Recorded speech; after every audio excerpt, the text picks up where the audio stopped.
Allahu Allahu Allahu Allah Allahu Allahu Allahu Allah. Sudahlah, saya kira orang Kristen itu, apalagi pendeta-pendeta itu, sudahlah, berhentilah, masuk Islam sajalah, menyerah. Loh, saya cuma mau tanya satu ayat kalau berdebat itu. Lukas pasal 2 ayat 21 kan Yesus disunat. Kalau sudah duduk di meja debat, saya bilang coba buka celana, sudah sunat atau belum nih? Buka aja dalam, saya tidak pernah ada Bible lagi. Saya kalau mau debat di stadion, saya tidak akan bawa biar satu lembar kertas. Saya hanya bawa otak di kepala saya. Antum silakan bawa kitabmu satu kontainer. Seperti barang bukti Pak Prabowo dulu kan.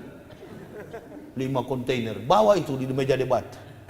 Buka kiri kanan. Lukas pasal 2 ayat 21. Pada hari yang ke-8 anak itu dilahirkan, disunat dan diberi nama Yesus. Baru saya tanya, antum percaya dia Tuhanmu? Ya. Kenapa dia disunat? Ente tak mau. Sekarang buka celana. Ayo. Kalau saya sudah disunat, itu yang paling saya takut masuk Islam, tapi tetap saya lalui. Ya, saya mau ke masjid pun berpikir mau ke masjid. Ditanya, saya mau sholat, Pak Kiai, boleh nggak saya ke masjid? Iya Pak, ya sudah bersyahadat, tapi di bawah drone haut belum potong.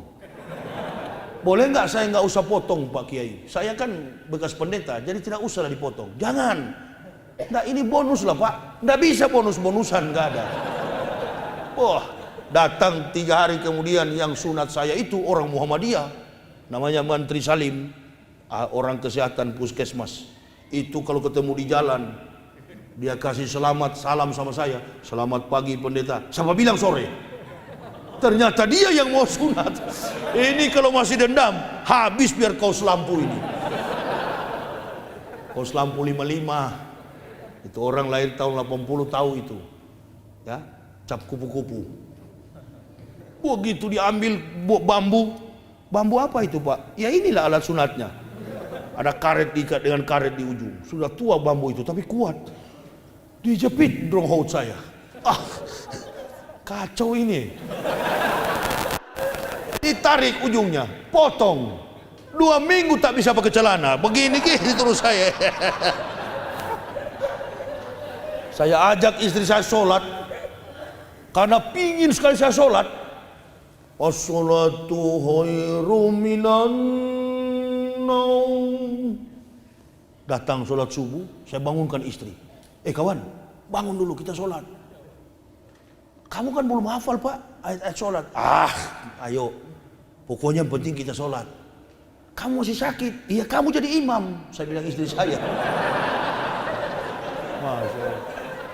Jago betul, bekas kafir baru 3 hari masuk Islam. Ente jadi imam, kiblatnya kemana Pak? Tengoklah ke jendela, mana yang di jendela. Jangan terlalu banyak tanya kau. Masya Allah, Al-Fatihah belum hafal, ayat-ayat Al-Quran belum hafal, membaca tartilnya pun tidak tahu, mahrusnya segala macam belum tahu, karena baru 3 hari masuk Islam. Saya meneliti Al-Quran itu banyak membaca translate-nya dari berbagai macam versi bahasa. Tapi untuk hijayahnya harus perlu penuntun alias guru. Jadi saya sembarang, saya bilang kau, ya tapi kalau sholat itu mesti baca Al-Fatihah. Ya sudah tulis dulu, tulis. Masya Allah, dia menghadap, tengok kemana Pak? Menghadap ke jendela sana. Saya pikir kiblat itu di mana ada jendela kamar itu kiblat. Tengok ke sana. Berapa rakaat Pak? Mainkan 20 kali. Tengok ke kiblat sana, bacanya pelan-pelan, cepat sedikit. Kalau bacamu pelan begini sampai sore baru selesai. 20 rakaat, jangan main-main. Begitu sujud berdiri, istri saya suruh jadi imam. Datang yang Islamkan saya, orang Tebu Ireng, namanya Pak Kiai Haji Komarudin Sofa. Dia intip, Pak Yaya, sholat apa itu? Saya bilang sholat subuh Kiai. Sholat subuh cuma 2 rakaat. Kiblatnya bukan ke sana. Jadi salah ini Kiai, salah. Allahu Akbar. Arah kiblat tidak tahu, suratul Fatihah belum hafal. Sama lah dengan Pak Jokowi waktu itu. Tengok ke sana, memang betul kan beliau tidak hafal Al-Fatihah, menyangkal apa, memang betul. Ada di YouTube diunggah itu, belum hafal Al-Fatihah Pak Jokowi. Tengok ke sana ke kiblatnya, salah di sini. Allah. Sudah Pak Yahya, nanti saya kasih buku, kata Kiai. Kasih buku warna kuning. Tuntutan sholat 5 waktu secara lengkap. Belum sampai zuhur, baru jam 10 pagi, saya sudah kunyah Al-Fatihah, sudah hafal saya. Cepat saya bilang, dengan beberapa puluh ayat-ayat pendek itu, 1 minggu ke depan, belajar Al-Quran, membaca Al-Quran suami istri kami, dalam tempo 15 menit saya sudah bisa baca. Kok cepat sekali begini Pak Yahya? Iya, karena ini sama dengan huruf Ibrani.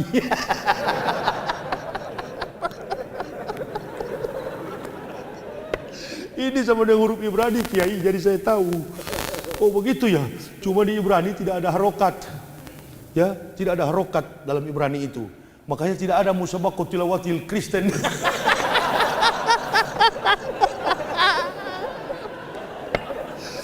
Musabaqah tilawatil Bible, nonsense, tidak ada. Musabaqah tilawatil Quran.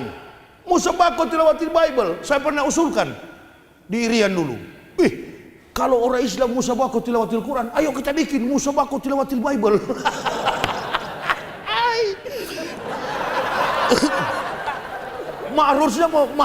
Maharusnya itu harokatnya mau tarik dari mana? Tulisannya bahasa Yunan, Rum, bahasa Yunani, Greek. Bagaimana kita mau tarik mahrusnya? Sedangkan menyebut pencipta saja mereka tidak ada lam tasjid, makanya mereka sebut Allah secara Latin menyebutnya Allah. Allama.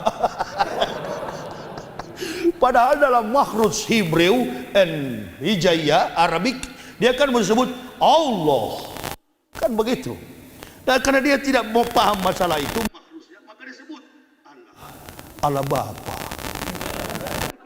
Berkatilah hari Pancasila ini.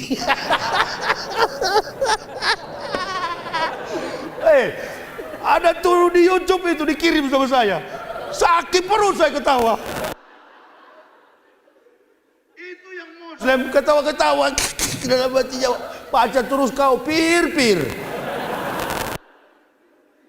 Mana ada orang Islam mau dengar yang begitu? Karena mereka kerja di Garuda, pura-pura saja dia dengar. Iya kan? Termasuk saudara saya itu yang satu, Robert Waloni itu, pensiunan masih Garuda itu, general manager. Maka saya tidak mau naik Garuda itu. Saya takut doa bapak kaminya, ala bapak kami. Kalau bahasa Ibraninya abinu sebas samayem, yitkada semeka, tabu malkuteka, jasere soneka, kaaser gambar atlem luken uten lanu hayom. Itu saya yang karang dalam bahasa Ibrani dulu. Adonai jismor kami kolra, yesemor et nafseta mi kolra, Adonai jismor ka kaufu eka me atawe at olamim. Yahudi tanduk di tembok, padahal doa kutukan. Mampus kalian semua dulu. Tapi Al-Quran dibaca, speak Arabic, pakai bahasa Arab, Allahu Akbar. Jangan coba-coba. Di depan-depan kita ini ada output dari Madinah, betul. Output dari Mesir, betul. Output dari Makkah, betul. Video viral. Hati-hati, Yahya Waloni bisa tipu umat Islam. Tipu bagaimana? Sedangkan ayat ini ada hafiz Quran. Betul nggak tuh ayat tadi, Imam? Betul nggak? Iya bacaannya, tapi pada bonus daripada ini yang tidak. Ya kan, jadi orang membaca itu akan terlihat mana ahli. Nah kalau antum pintar masuk Islam, nanti diuji di dalam Islam. Setiap pengucapan lafaz tentang ayat-ayat Allah, makhraj dan apa namanya kalau dalam bahasa ini, diftongnya akan ketahuan. Ini betul-betul memang orang terpelajar, cepat dia menguasai. Nah kalau di situ kan tidak. Itulah tadi saya bilang, pakai baca tulisan Indonesia. Allah Bapa, di kesempatan ini berkatilah kami. Dua orang di belakang cuma tengok-tengok, kiki, mampus kau. Tidak ada yang aminkan. Kita kalau kiai bismillahirrahmanirrahim alhamdulillahirabbil alamin hamdan syakirin hamdan na'imin hamdan yuafi ni'amahu wa dukafi mazida. Bahasa Arab. Ini bahasa Ibrani, dia tidak tahu juga bahasa Ibrani. Adonai jismor kami kolra yesimor etnab seta mikolra. Ya Tuhan kami, jauhkan kami sebagai bangsa yang terkutuk. Dia yang terkutuk, dia berdoa minta ampunan. Sudah berjelas terkutuk, bagaimana ada ampunan? Itu doa Bani Is. Makanya jidatnya dia tanduk di tembok ratapan. Nudup Yeremia, tembok di mana dia membunuh para 327 nabi di tembok itu. Itu kan tahu saya peristiwa-peristiwa pembunuhan nabi. Yahudi itu 300 lebih nabi dia bantai di situ. Ya, nabi yang luput dari tangan berdarah Yahudi cuma 2, Ahmad bin Abdullah, Isa al-Masih. 2 nabi inilah yang kemudian riwayatnya tercatat secara sempurna dalam yang menjadi perdebatan kaum kafirin wal mukmin. Orang kafir dan mukmin berdebat gara-gara studi tentang 2 perjalanan hidup iman kedua nabi ini. Di sebelah sana menjadikan dia Tuhan, di sebelah sini menjadikan dia sebagai nabi. Di sini jadi Tuhan, di sini jadi nabi. Tapi kita ikut dari versi Tuhan. Bagaimana menurut Kristen? Turun ke dalam kerajaan maut, artinya Isa katanya mati, naik ke surga, duduk di sebelah kanan Allah Bapa. Alamak. Kata orang Malaysia, alamak. Betul ke? Naik ke surga, duduk di sebelah kanan Allah Bapa. Katanya di dunia Tuhan, sampai di surga tetap di sebelah kanan. Di mana-mana Yusuf Kala dan para menteri selalu di sebelah kiri kanan Jokowi, Pak Joko. Pak Joko di tengah, di sebelah kanan Yusuf Kala. Pak Joko Widodo presiden, wakilnya di sebelah kanan. Yang betul mana kira-kira? Yang menjadikan Tuhan atau yang menjadikan nabi? Sampai di atas, pakai versi dia. Sampai di atas tetap jadi nabi. Mana yang betul? Kristen atau Islam? Kristen atau Islam? Jangan pakai versi Al-Quran, pakai versi dia. Pakai versi dia, dia kalah. Sampai di sana pun tetap menjadi nabi. Jadi Nabi Isa itu nabi. Meja ini dari kayu. Yang buat meja ini pasti tukang kayu, carpenter. Carpenter statusnya adalah creature, pencipta. Sedangkan meja ini adalah creatures, ciptaan. Sampai kapanpun pencipta tetaplah pencipta, ciptaan tetaplah simple, logik dengan logika sederhana. Tidak bisa berubah. Sampai botak kepala para teolog, sampai botak kepala orang kafir. Pencipta tetap pencipta, ciptaan tetaplah ciptaan. Lebih baik saya miskin melarat hidup sebagai seorang Muslim daripada saya kaya raya digaji tapi masuk neraka. Keluar saya, keluar. Itu UKI Papua itu saya yang dirikan. Ente mau menyangkal biodatanya itu semua sistem kurikulum yang dibangun dulu itu ada di Dirjen Bimas Protestan tahun 2003. Jadi silakan kau menyangkal sekarang di YouTube, tapi arsip daripada UKI Papua itu dari Sekolah Tinggi Teologi Calvinis yang saya dirikan dulu. Ini pendeta-pendeta di Papua masih hidup, ada yang sudah ke neraka, sudah mati. Ini terakhir yang saya wisuda. Jadi ada panitia tanya, kan dihebohkan saya. Ustadz sekolah di mana? Ya saya bilang saya tidak tamat SD.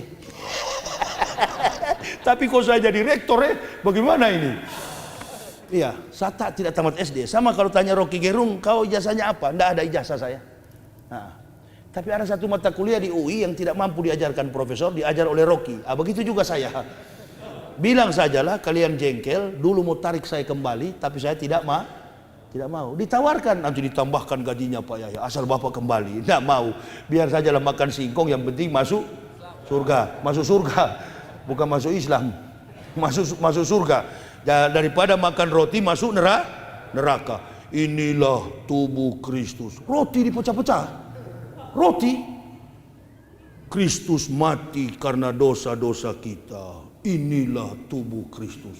Roti dibeli Cina, kafir di situ dipotong-potong. Makanlah, makan. Begitu dimakan roti, anggur kolesom. Inilah darah Yesus. Minumlah kalian. Darahnya sebagai lambang penebusan dosa-dosa kita. Allahu Akbar. minum. Waktu minum itu, ibu-ibu yang tak biasa minum anggur pulang dari gereja miring. Karena mengandung kadar alkohol 5% anggur kolesom. Itu saya lakukan lama kok, bagaimana? Di Islam boleh minum anggur. Hamer haram. Judi haram. Hamer haram. Allahu Allahu Allah